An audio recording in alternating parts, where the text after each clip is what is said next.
and they get sick and they go to the emergency room, we take care of them. That's not the same as giving health insurance. I wasn't talking about, and I don't think many of those candidates were talking about giving, health insurance to everybody who's here. But if someone gets sick in your country, them. And it's, the Good Samaritan is one of the most famous passages in the Bible.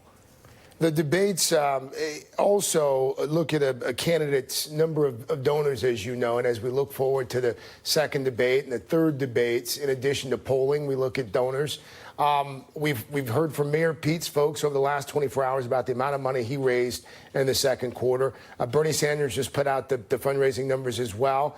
Do you have any new information to share about how well you have done with fundraising? Well, we certainly haven't raised $24 million. Have you raised 2 million, 3 million?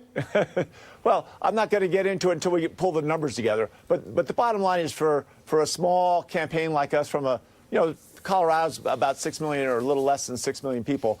It's harder to raise money because we're not promising free health care or, to forgive free tuition for everyone, forgive student debt. We're trying to present a picture of this country and what it can be in the future that will resonate with everyone.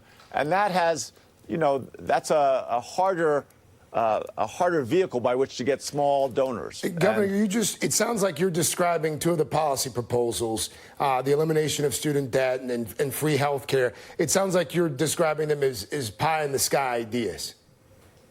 Yeah, I think they'd be very hard to implement. I think, one of the points I've tried to make is, as Democrats, I think we've very clearly got to say that we're not socialists. And many people view those large expansions of government as in some way socialist. And I'm not saying they are. I'm just saying that the Republicans are going to say we're socialists.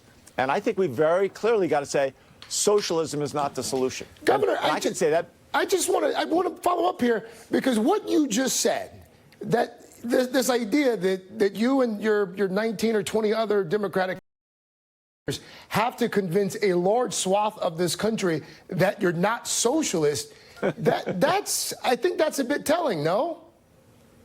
Yeah, well, I think it does represent the fact that there's a lot of large programs that have been proposed that are, could be perceived, and in many ways are, expansions of government, right? If the Green New Deal promises, every American a government job, if you look at Medicare for all as portrayed, that implies taking away health care, private insurance from 180 million Americans.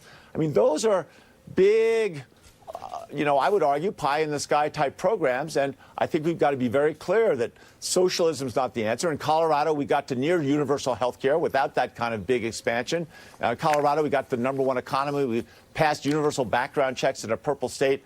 There are ways to get to very progressive objectives without these massive programs. Colorado Governor John Hickenlooper. Enjoyed it, sir. Thank you for your time.